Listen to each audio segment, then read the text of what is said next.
Bismillahirrahmanirrahim. Alhamdulillahirabbil alamin wa binasta'in ala umurid dunya waddin. Wassalatu wassalamu ala asrofil anbiya'i wal mursalin wa ala alihi wa sahbihi ajma'in. Amma ba'd.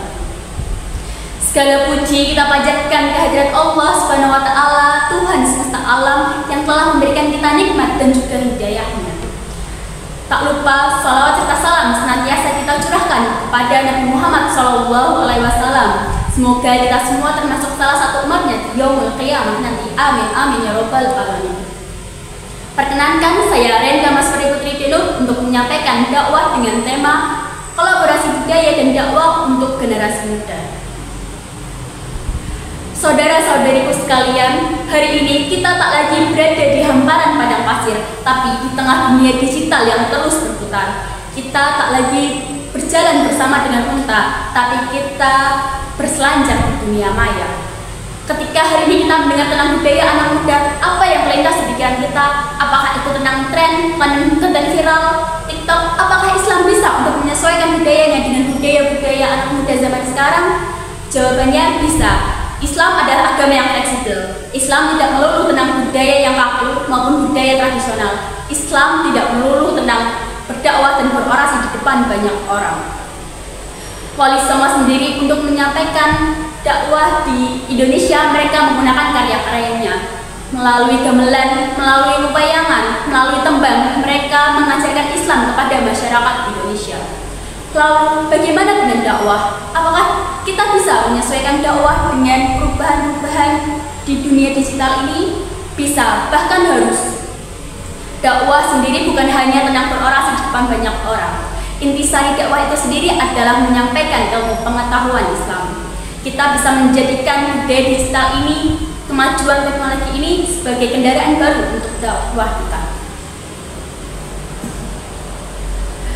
Wahai pemuda-pemudi Islam, kita ini bukan generasi rebahan, kita adalah generasi perubahan. Kita hidup di era penuh dengan kemudahan teknologi.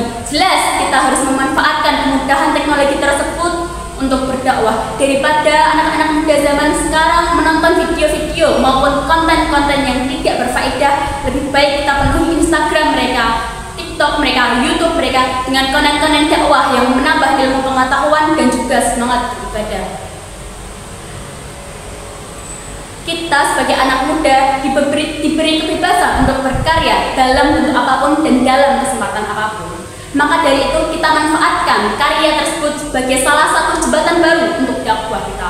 Allah Subhanahu wa taala berfirman dalam Quran surat Ali Imran ayat 104. A'udzubillahi minasyaitonirrajim. Bismillahirrahmanirrahim. Wal takum minkum ummatun yad'una ilal khairi wa ya'muruna bil ma'rufi wa yanhauna 'anil munkar wa ulaika humul muflihun.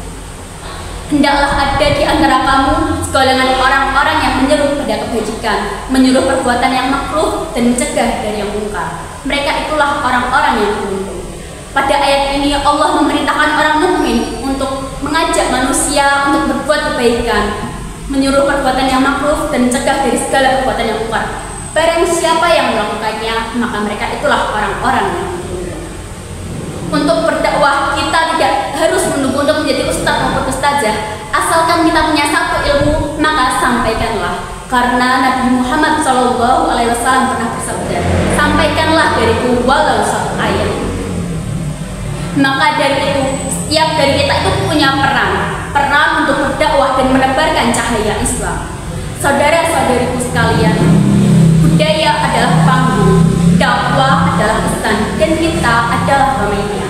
Mari kita manfaatkan kemajuan teknologi ini, budaya digital ini sebagai sarana baru untuk dakwah kita.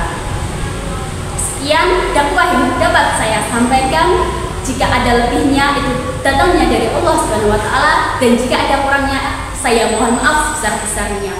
Wabillahi taufiq wal hidayah, wallahu muwaffiq ila aqwamit thoriq. Wassalamualaikum warahmatullahi wabarakatuh.